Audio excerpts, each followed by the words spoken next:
अस्सलाम वालेकुम फ्रेंड्स, आज हम बना रहे हैं बहुत ही सॉफ्ट और जूसी चॉकलेट कपकेक्स जो घर पर बहुत ही आसानी से बन जाते हैं।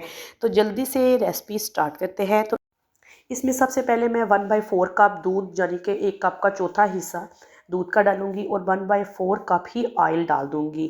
इसमें एक अदद अंडा डालूंगी जो रूम टेम्परेचर में होगा। साथ ही इसके अंदर मैं 1/3 कप चीनी डाल दूंगी यानी 1 कप का तीसरा हिस्सा चीनी डाल दूंगी।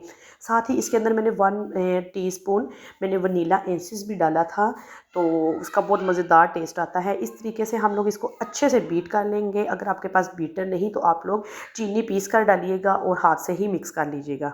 साथ ही इसके अंदर मैं 2 टेबल स्पून डाल दूंगी कोको पाउडर और 1 टीस्पून मैं इसके अंदर डाल दूंगी बेकिंग पाउडर और अच्छे तरीके से इसको मिक्स कर लेंगे। और साथ ही मैदा इसके अंदर हाफ कप में ऐड कर दूंगी। मैदा डाल देने के बाद अच्छे तरीके से इसको मिक्स करना है, लेकिन बहुत ज़्यादा भी मिक्स नहीं करना, नहीं तो कपकेक्स जो उनसे हैं वो सख्त बनेंगे। बस नॉर्मल सा मिक्स कर लेना है। उसके बाद ये मेरे पास मोल्ड्स पड़े हुए थे कपकेक के, तो मेरे पास 4 ही थे इस टाइम मौजूद, तो फिर मैंने 4 में ही ऐड कर लिया।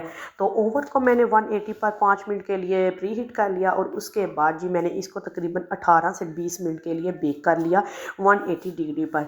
अगर आपके पास ओवन नहीं तो आप लोग बहुत ही आसानी से तांबिये को किसी बड़े पतीले को अच्छे तरीके से गर्म करें और उसके अंदर 15 से 20 मिनट के लिए छोड़ दें।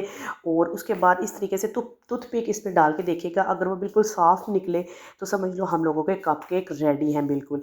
तो इस तरीके से इसके ऊपर मैंने क्रीम से टॉपिंग की थी। अगर आप लोगों को ये भी आसान सी टॉपिंग वाली क्रीम की रेसिपी चाहिए तो मुझे ज़रूर बताइएगा। ये मैंने विदाउट विपिंग क्रीम से इसकी टॉपिंग की है। आप लोग ये देख लें कितनी ज़बरदस्त सी इसकी टॉपिंग हुई है। तो इस तरीके से मैंने इसके ऊपर चॉकलेट जो सी है वो स्प्रेड कर दी थी, थोड़ी सी क्रश करके मैंने ऊपर डाल दी थी डार्क चॉकलेट। तो ज़बरदस्त से जी हम लोगों के homemade cupcakes chocolate cupcakes ready हैं। अगर उम्मीद है आप सबको मेरी ये आसान सी रेसिपी पसंद आई होगी। और हाँ, ये बहुत ही सॉफ्ट और जूसी बने थे, बिल्कुल ऐसे लग रहा था जैसे बाज़ार से लिए हुए हैं। तो मुझे पूरी उम्मीद है आप सबको ये मेरी रेसिपी पसंद आई होगी। तो चलें जी, फिर मिलते हैं किसी नई वीडियो के साथ, आसान सी वीडियो के साथ।